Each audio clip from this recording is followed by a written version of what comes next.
orang yang dimuliakan di masyarakat, lalu ini memperbuat satu dosa, ketahuan orang, akhirnya jatuh di dalam pandangan masyarakat, orang kada menghormatinya lagi, lalu ia menyesal melakukan dosa itu karena kedudukannya di masyarakat sekarang kada dihormati. Nah, penyesalan itu kada bisa dikatakan tobat.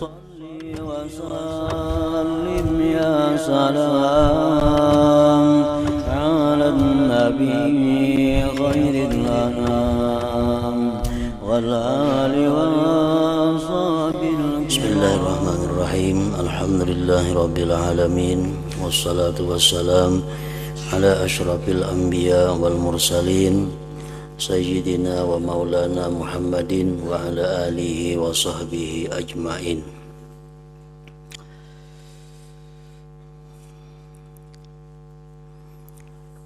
Jika Anda menanyakan, bukankah Nabi Muhammad sallallahu alaihi wasallam pernah bersabda, an-nadamu taubatun, menyesal dari dosa adalah tobat. Rasulullah pernah mengatakan bahwa menyesal dari dosa itu ngarannya adalah tobat. Beliau tidak menyebutkan seperti apa yang engkau tuturkan, yakni adanya syarat tobat. Imam Ghazali menyebutkan dalam minggu dahulu dalam kitab ini bahwa tobat itu ada beberapa syarat. Sedangkan Nabi mengatakan tobat itu hanya artinya menyesal.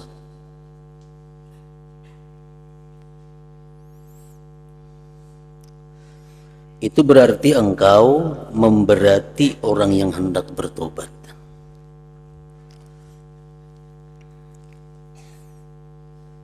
Imam Ghazali mengatakan syarat tobat itu menyesal, berhenti, kada mau ulang lagi, mbah itu pulang karena Allah. Sedangkan Nabi kada ada nangka itu. Nabi cuma mengatakan tobat itu adalah penyesalan. Berarti engkau, wahai Imam Ghazali, memberati orang yang hendak bertobat. Nah, jawaban beliau, pertama-tama ujar Imam Ghazali, ketahuilah bahwa penyesalan itu merupakan sesuatu hal yang tidak berada dalam kekuasaan hamba.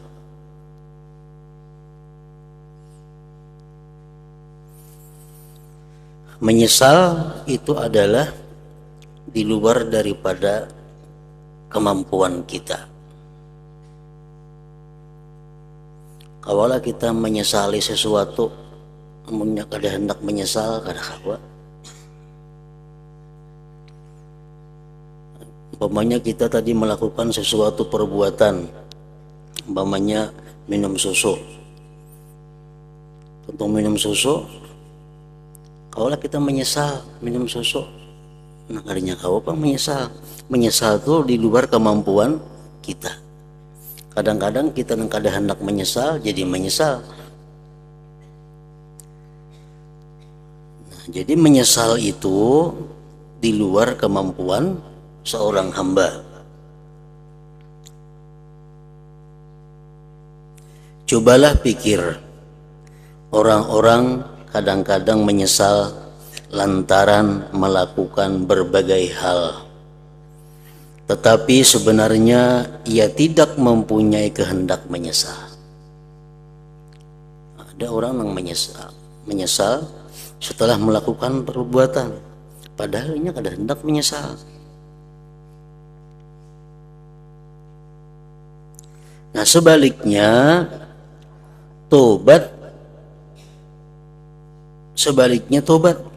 hamba kuasa melakukannya dan ia diperintah supaya bertobat. Setiap kita diperintah oleh Allah melakukan sesuatu, itu pasti kita bisa melakukannya.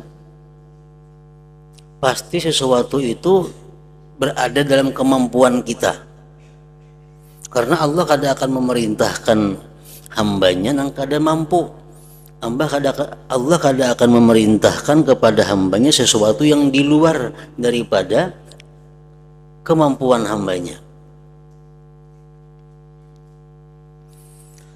Kemudian kita tentu tahu, andai kata ada orang menyesali perbuatan dosanya, yang lantaran dosa itu kedudukannya di kalangan masyarakat menjadi hilang, atau hartanya habis untuk berbuat dosa itu, maka penyesalan semacam itu tidak dapat dikatakan sebagai tobat tanpa ragu lagi. Orang main judi, habis main judi kalah, harta habis, lalu inya menyesal, sepeda motor tasanda, harta habis karena kalah permainan, lalu inya menyesal. Nah, sesalnya itu kada termasuk tobat. Kenapa? Karena inya menyesal itu karena sesuatu harta yang habis. Inya orang yang terhormat di masyarakat, orang yang dimuliakan di masyarakat, lalu inya memperbuat satu dosa, ketahuan orang, akhirnya jatuh di dalam pandangan masyarakat, orang kada menghormatinya lagi. Lalu inya menyesal melakukan dosa itu karena kedudukannya di masyarakat sekarang kada dihormati. Nah, penyesalan itu kada bisa dikatakan tobat. Orang minum sesuatu yang memabukkan atau minum minuman apa, habis itunya sakit, habis itunya garing, lalu menyesalnya minum arak itu. Nah, sesalnya itu bukan karena Allah, karena sakit. Nah, penyesalan yang macam itu kada termasuk di dalam tobat. Nah, jadi dengan keterangan ini Anda mengetahui bahwa hadis tersebut di atas mengandung arti yang tidak dapat dipahami dari lahiriahnya begitu saja. Kan hadis Nabi tadi mengatakan tobat itu menyesal. Itu kadang-kala kita memaham sepindik itu. Kadang-kala kita mengambil kesimpulan dengan zahir itu hadis. Karena Nabi kadang merincikan menyesalnya karena apa? Padahal sudah jelas di hadis-hadis yang lain, sesuatu yang bukan karena Allah itu kada diterima Allah. Ibadah yang dilakukan bukan karena Allah ditolak. Nah, berarti satu hadis ini kada kau berdiri sendiri, pasti ada terkait dengan hadis-hadis yang lainnya. Arti itu ialah bahwa penyesalan demi mengagungkan Allah dan takut akan siksanya itu termasuk perkara yang mendorong seseorang untuk bertobat dengan tobat yang nasuha, bersih dari pamrih sebab menyesal karena mengagungkan Allah termasuk sifat dan keadaan orang yang bertobat kepada Allah.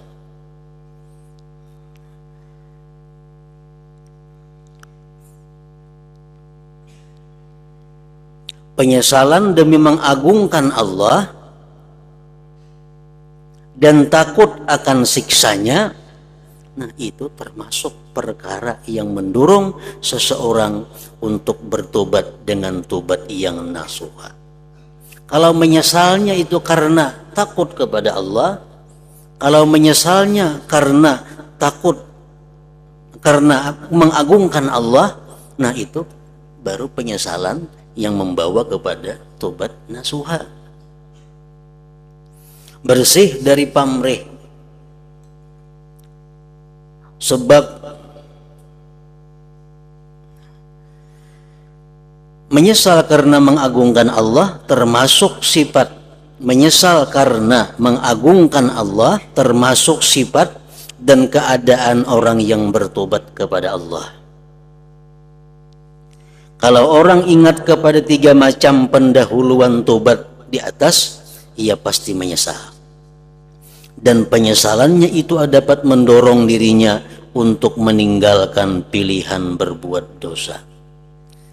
Makanya dicari jalan supaya kawa menyesal itu. Karena mau ada jalannya, kan mau timbul penyesalan itu. Kayak apa supaya timbul penyesalan? Kita disuruh mengingat 3 hal. Minggu dahulu. 1, mengingat buruknya dosa, jahatnya dosa itu.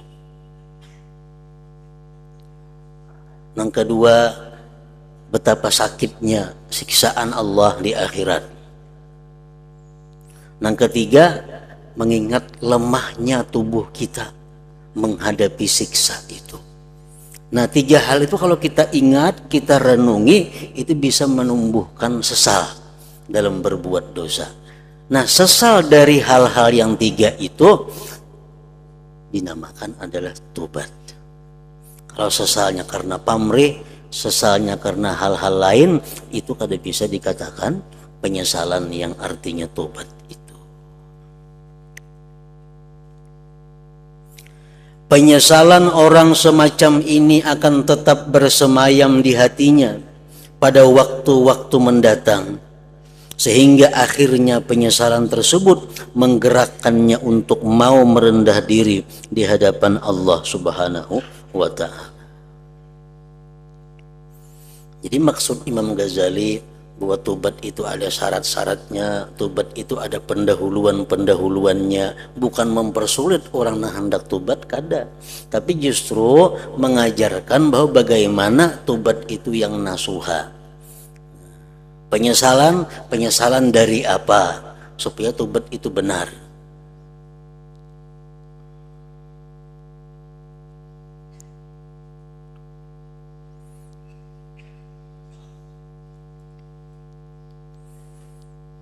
Menyesal kita berbuat dosa karena dosa itu sangat jahat,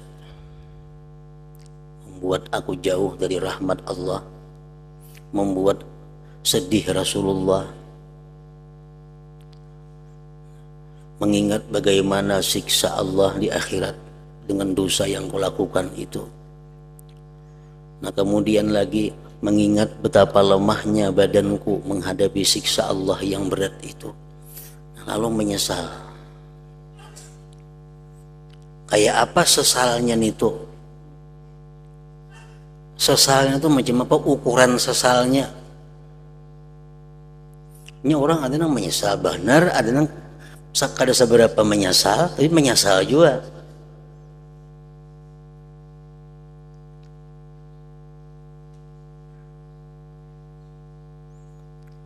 Imam Ghazali dalam kitab lain menyebutkan ukuran sesal. Kayak apa sesal itu yang termasuk dalam ukuran yang bisa diterima. Umpamanya kita berisi duit ada 10 juta. Kita ada duit 10 juta umpamanya. Lalu kita ambil 1 juta. Sampai di tengah jalan tabulirin. Menyesal lah kita, ada menyesal dalam hati. Kalau tabulirin pang 100.000 aja, menyesal juga, cuma kada seberapa sesalnya. Nah, sesal yang macam apa supaya jadi ukuran untuk bisa dikatakan apa yang disabdakan Nabi tadi, penyesalan itu adalah tobat.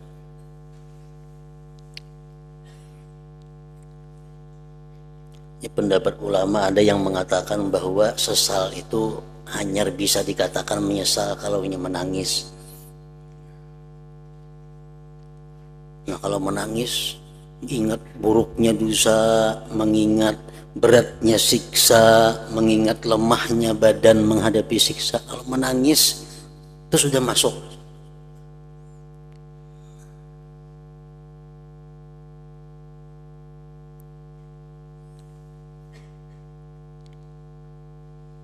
Nah, Imam Ghazali tadi dalam kitab lain mencontohkan Mujalsidin, dicontohkan di situ kita pada hari ini minum susu. yang sangat kental, manis, nyaman. Minum susu di warung umpamanya, hendak dibayari gitu kang warung kada usah gratis saja hari ini. Gembira kita, susunya nyaman, gratis. Beberapa saat kemudian sesudah kita minum susu itu, orang-orang memadahkan hati-hatilah minum di warung itu. Terus susu yang disorongnya itu pak ada racun dalamnya. Bujura gratis. Orang banyak minum di situ, paling sehari mati. Ada yang 3 jam minum susu itu mati. Bujura nyaman, bujura perai. Tapi akibatnya karena susunya itu ada racun. Menyesal lah kita minum susu tuh. Isuk mati. Sudah kebanyakan orang bila minum susu sidin itu paling lawas 24 jam mati. Makanya 10 jam sudah, nah 14 jam aja lagi. Menyesal lah kita. Bukan main menyesalnya. Kenapa tak minum di situ aku? Nah bila kita menyesalnya yang macam itu melakukan dosa, itu sudah masuk penyesalan yang diterima.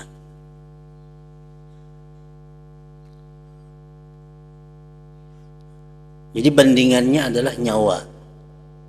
Kalau orang bisa duit misal 1 juta, 1 jutaannya bisa duit, tak belirit tak pulang. Nah menyesal benar kalau tuh belum masuk lagi sesal kayak itu. Karena hanya duit. Awak masih kuat, masih bisa mencari. Tapi kalau sesalnya itu sudah nyawa, itu sudah terbukti. Setiap orang minum punsidin itu paling lawas 24 jam mati.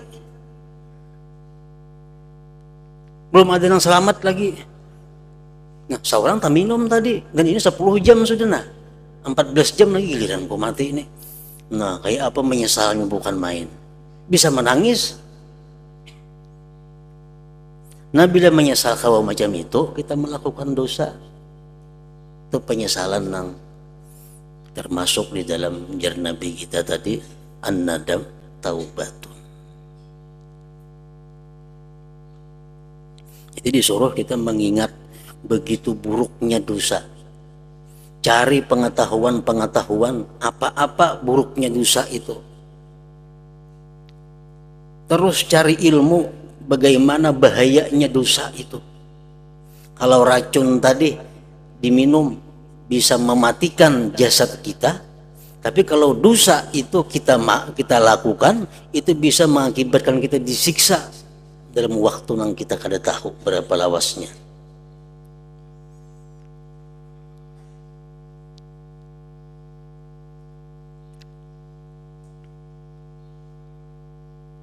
Makanya banyak para ulama mengatakan bahwa menghindar dari perbuatan dosa itu sulit, tapi lebih sulit lagi menyesalinya. Menghindar dari satu dosa itu sulit, apalagi mudah, rame, nyaman dan sebagainya. Menghindar itu sulit, tapi ujar mereka mengatakan menyesalinya kayaknya lebih sulit lagi daripada itu, daripada meninggalkan dosa itu.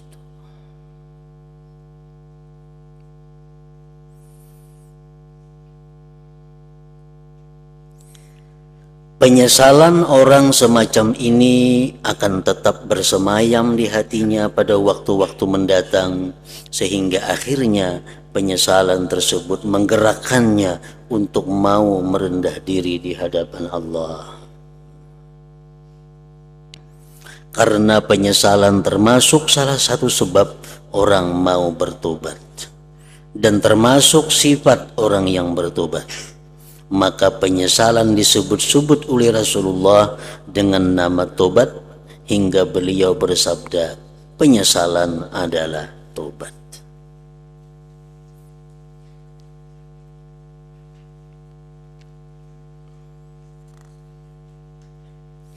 Pahamilah keterangan ini, Anda bakal memperoleh taufik dari Allah insyaallah ta'ala.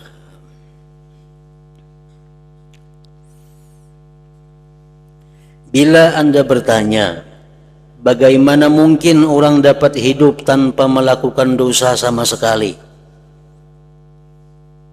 Kan tobat tuh menyesal, tadi kan satu. Yang kedua, syaratnya tobat itu bercita-cita, berjanji kada akan mengulang lagi dosa.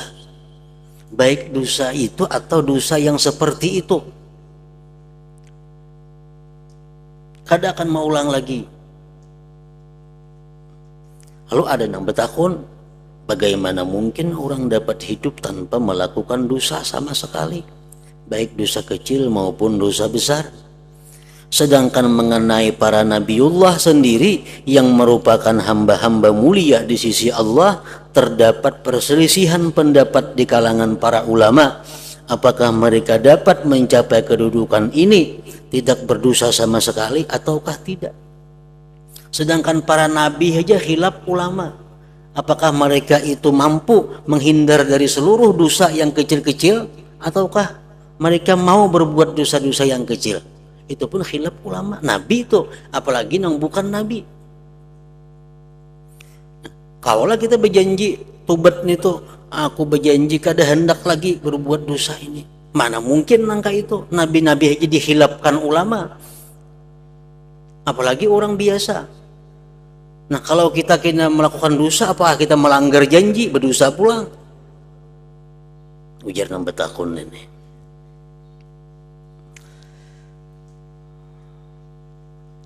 Imam Ghazali menjawab, ujar Sidin, mengenai kita berjanji, bercita-cita dengan sungguh kada akan mengulang lagi perbuatan dosa itu, ketahuilah bahwa orang tidak melakukan dosa sama sekali merupakan suatu hal yang bisa terjadi dan tidak mustahil. Orang tuh kada akan melakukan dosa lagi imbah tobat itu bisa terjadi dan kada mustahil. Jadi berjanji aja dengan sesungguh-sungguhnya, aku sejak ini berjanji kada akan mengulang dosa lagi sepanjang hidupku. Dan itu kada mustahil, bisa aja terjadi. Contohnya kayak apa? Kita berjanji mulai saat ini kada mengulang lagi aku dosa yang ku perbuat itu. 2-3 menit mati. Begitu mati. Berarti sudah menepati janjinya kada mengulang lagi berbuat dosa sepanjang hidupnya. Jadi itu kada mustahil. Kita berjanji kada mengulang lagi berbuat dosa, itu kada mustahil terjadi.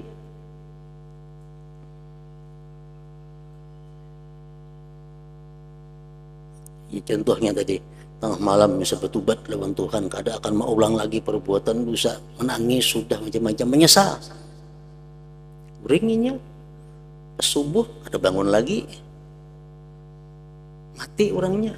Nah, berarti ini sudah menepati janjinya. Hal itu adalah sesuatu yang gampang saja bagi Allah Subhanahu wa Ta'ala. Itu sangat gampang bagi Allah untuk menjadikan orang ini kada akan berbuat dosa lagi. Kata dia, sulitnya bagi Allah itu. Undang-undang Allah menyebutkan Allah mempunyai wewenang menentukan orang yang dikehendaki untuk menerima rahmatnya. Wallahu yakhtassu birahmatihi may yasha. Allah menghususkan dengan rahmatnya orang yang dia kehendaki. Nah, kalau dikehendaki Allah orang ini kada berbuat dosa lagi, bisa terjadi. Kada ada sulitnya.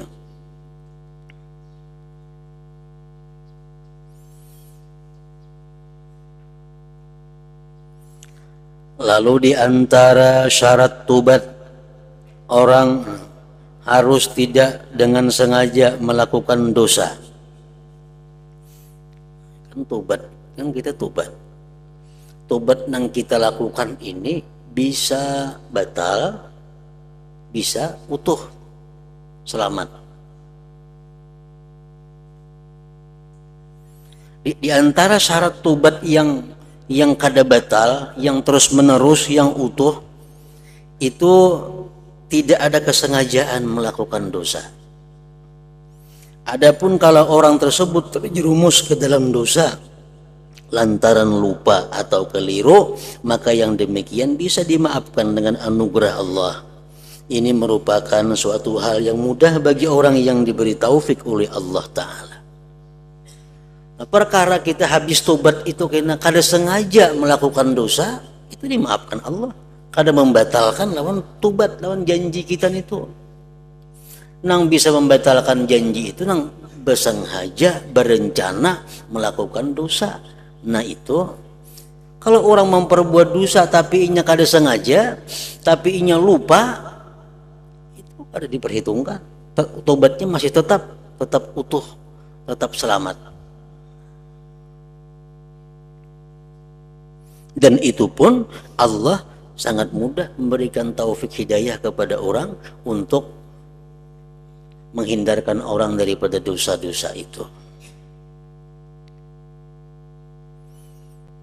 Nah, jadi kada ada alasan artinya bahwa awalah sepanjang hidup ini kita selamat daripada dosa, maka dalam tobat kita berjanji sudah kada mau ulang lagi. Nah, itu bisa.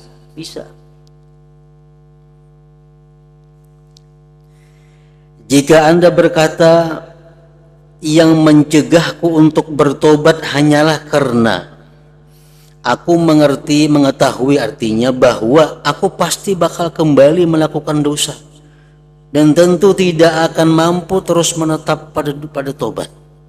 Jadi tidak ada faedahnya aku bertobat. Aku ini kada hendak bertobat lagi nah. Kenapa? Karena aku ini bertobat malam ini, esok pasti melakukan dosa sudah pasti. Kenapa? Karena di gawian pun itu umpamanya di kantor pun itu banyak bebinian nang kada berjilbab, nang kada apa, pasti aku cacangange sudah auratnya. Jadi mun aku bertobat malam ini, esok kan batal pulang kena tobatnya. Amun aku tobat malam ini, esok aku ke pasar usaha, pasti terlanggar pun di pasar ini hukum Allah kayaknya. Melihat nang munkar kada wani menagur, melihat nang apa dosa-dosa. Jadi aku udah kau tobat dulu, wah ini coba kita mahadang ampih begawi maka. Kalau kayak itu ada nang betakun.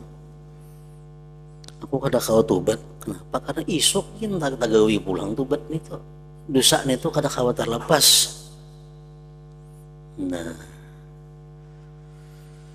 jika Anda berkata yang mencegahku untuk bertobat hanyalah karena aku mengetahui bahwa aku pasti bakal kembali melakukan dosa dan tentu tidak akan mampu terus menatap pada tobat. Ini tidak ada faedahnya aku bertobat.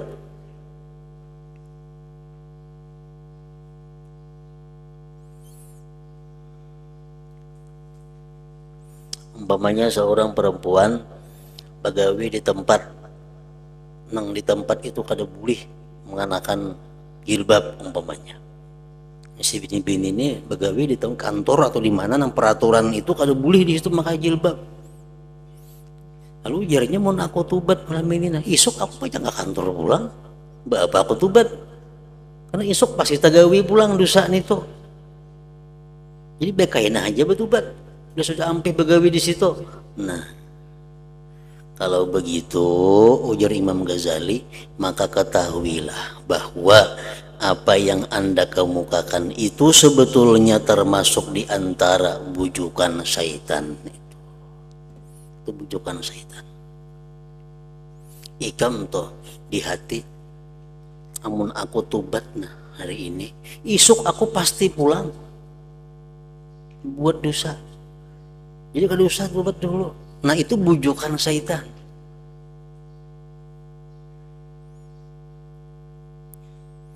Dari mana Anda tahu bahwa Anda pasti akan kembali melakukan dosa?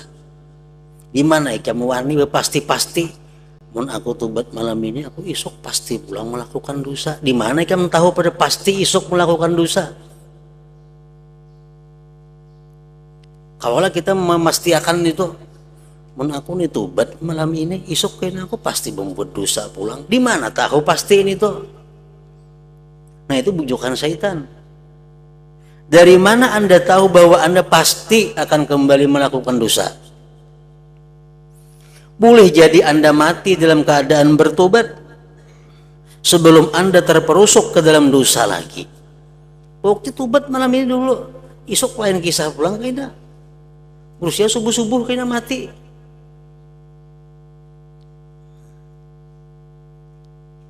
Jadi kadada apa ngarannya kepastian tuh kadada isok kita pasti berbuat dosa kadada. Kan termasuk 5 nang gaib. Di antaranya apa? Mada yaksibu gada, apa yang dia lakukan besok. Itu Allah yang tahu. Kalau kita memastikan, kita bahaya keimanan kita. Ada 5 hal yang hanya Allah tahu, yang lain kada diberitahu Allah. Masalah pertama, masalah di mana engkau mati. Di ayyi ardin tamut, di mana kamu mati, itu kita ada tahu. Yang kedua, di mana hujan itu pastinya turun.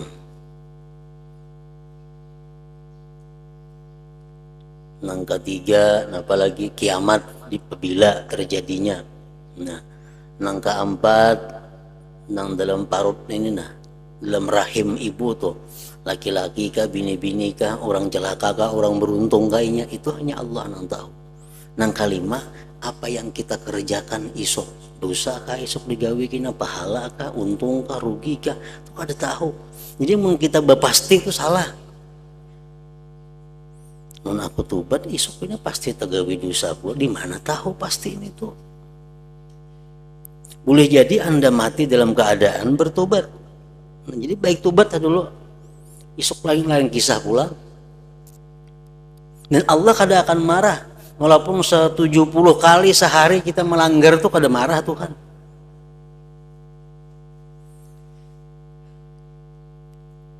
Isok kena ternyata melanggar pulang. Malamnya tobat pulang. Aku tobat, kada nak lagi berbuat dosa nih. Isok tagawi pulang. Allah suka macam itu. Allah paling suka seorang hamba yang bila berdosanya tubat, berdosanya tubat, berdosanya tubat. Anda katanya ada sing dosaan sekampung dimatikan Tuhan semuaan. Anda kata satu kampung tuh kada ada yang berbuat dosanya, paamal semuaan. Nah, kampung tuh akan dimusnahkan Allah.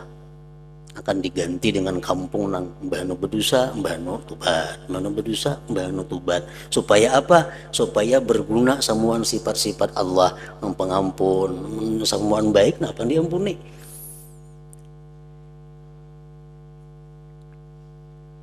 Nah jadi kada ada halangan untuk menunda tubat, kada ada halangannya. Lainnya mahadang baik, mahadang umur sekian, kada ada itu.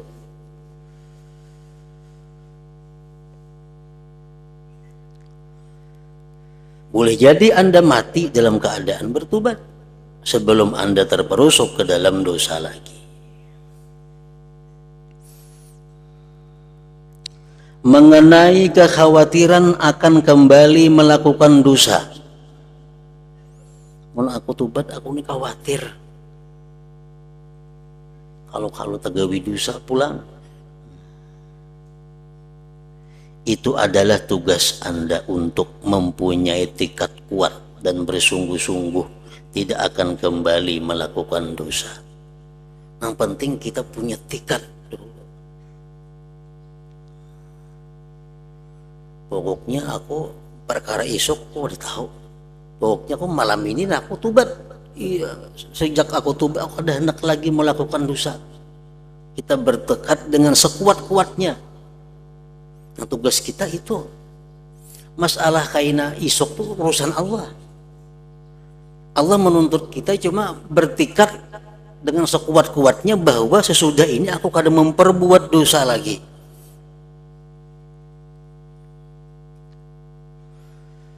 Allah lah yang bakal menyempurnakan tekad Anda. Tuhan kayaknya bisa aja aturakan itu. Oke, untuk urusan yang telah lalu aku tobat. Nah, akan datang aku bersungguh-sungguh kada akan mengulang lagi. Selanjutnya terserah Allah. Nah, kayak itu. Kalau kita punya keinginan yang kuat, tekad yang kuat, Allah pasti memberikan jalan. Walladzina jahadu fina lanahdiyannahum subulana. Itu Al-Qur'an sudah mengatakan, orang yang bujur-bujur itu pasti kami berikan jalan ya Tuhan. Karena Tuhan bisa memberi jalan yang bagus, pekerjaan yang terhindar dari dosa.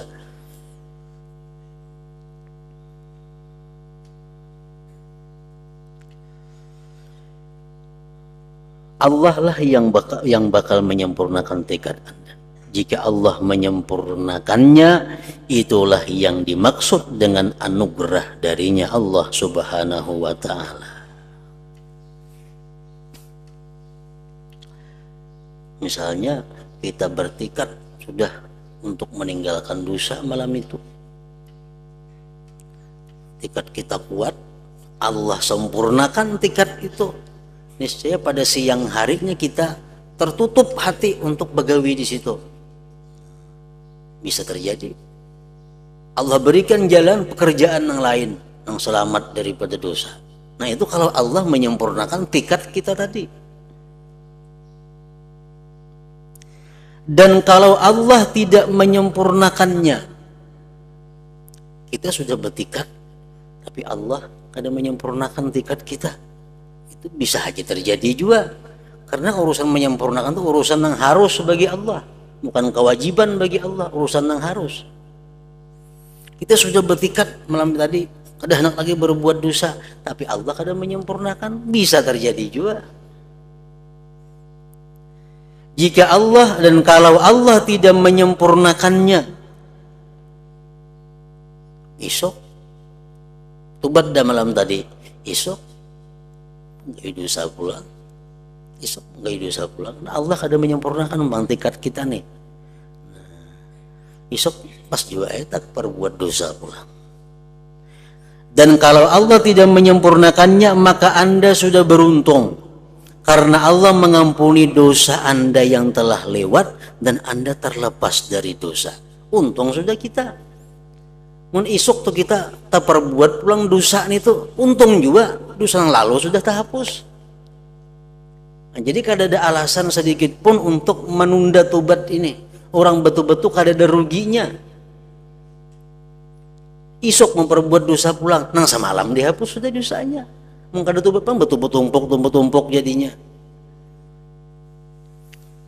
Dan kalau Allah tidak menyempurnakan tekad tadi, maka Anda sudah beruntung karena Allah mengampuni dosa Anda yang telah lewat dan Anda terlepas dari dosa. Kecuali dosa yang Anda bayangkan akan ada sesudah bertobat itu. Kecuali kena esok pulang ke tagawi dosa, nah bahasa pulang kena. Walaupun kita 100 kali sehari tobat, 100 kali pulang mau ulang dosa, Allah makin suka. Jangan dianggap enggak itu aku mau ulu-ulu Tuhan, kadanya macam itu. Kita yang bersuara macam itu, Allah kadang merasa diulu-ulu. Bahkan Allah suka terhadap hambanya yang bila berdosa, tobat, dosa, tobat. Jangan merasa kita merasa mau ulu-ulu Tuhan, jangan merasa itu. Allah bangga.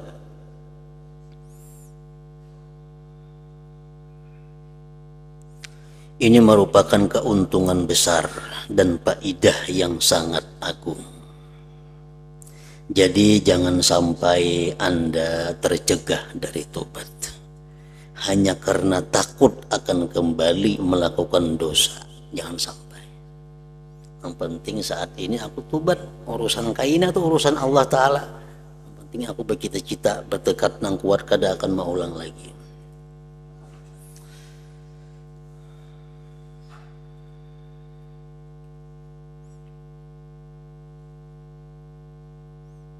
Yang kada kawa tobat itu orang yang masih bercelumur dengan dosa. Nah itu kada kawa tobat. Karena kan tobat itu syaratnya apa? Ya, berhenti dulu. Berhenti dulu. Berhenti, menyesal, bercita-cita, bertekad kada mau ulang lagi. Kita laki-laki misal begalang emas, kan kada boleh itu berdosa. Begalang emas atau begalang jam emas atau berutas emas itu berdosa. lalu bertobat lawan Tuhan, ya Allah, nah hamba menyesal. Tapi kada dipacul maulah, kada mau dipacul dahulu.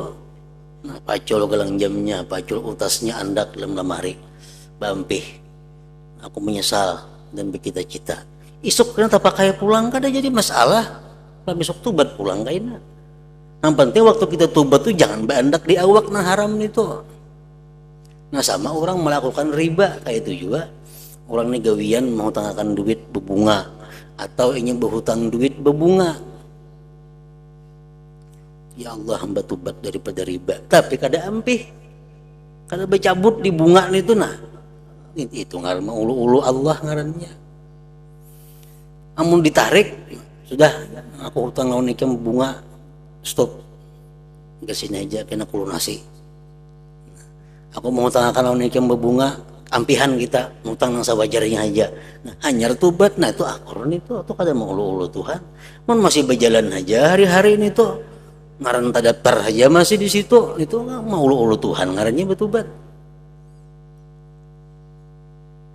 Lain betubat itu, tubat tuh berhenti.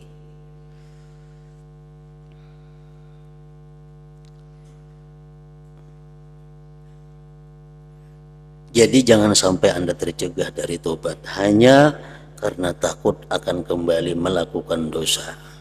Dengan demikian, lantaran tobat Anda sesungguhnya berada di antara dua kebaikan. Nah, tobat ini kita berada di antara dua kebaikan. Kebaikan yang pertama apa? Kita bertobat, kita diteruskan oleh Allah. Selamat. Nah, kebaikan yang kedua, amun Tuhan kada membantu, dosa nang dahulu habis. Nah, jadi orang betul-betul kada ada ruginya. Pasti ada di antara dua kebaikan yang didapatnya. Kebaikan pertama, dosa nang dahulu hapus, dan perjalanan selanjutnya dijaga Allah. Karena dia punya tikat nang kuat. Atau inya kada dibantu oleh Allah kepada selanjutnya, dosa yang dahulu habis, nah akan datang aja lagi. Nah, jadi setiap kali bertobat kepada Allah, maka dapat kita salah satu di antara dua kebaikan. Nah, semoga Allah memberikan taufik dan hidayah kepada kita, amin ya rabbal alamin. Nah, selanjutnya adapun keluar dari dosa dan lepas darinya, nah ini yang penting. Kayak apa supaya kita lepas daripada dosa? Kayak apa caranya? Orang yang pernah kada sembahyang kayak apa? Orang pernah minum arak kayak apa? Orang pernah berzina macam apa? Nah itu.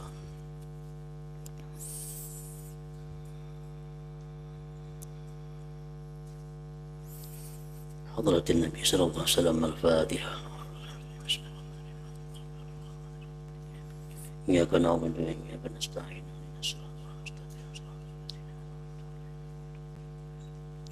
Bismillahirrahmanirrahim. Alhamdulillah rabbil alamin wa shalli wa sallim ala sayyidina Muhammad wa alihi wa sahbihi ajma'in.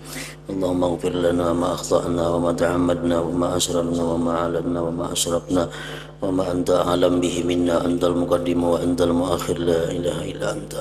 Allahumma anfa'na bima 'allamtana wa 'allimna ma yanfa'una wa zidna fahman wa ilman wa amala wa hudan wa taufiqa bi rahmatika ya arhamar rahimin. Sallallahu ala sayyidina maulana Muhammadin wa ala alihi wa sahbihi wa sallam. Alhamdulillah.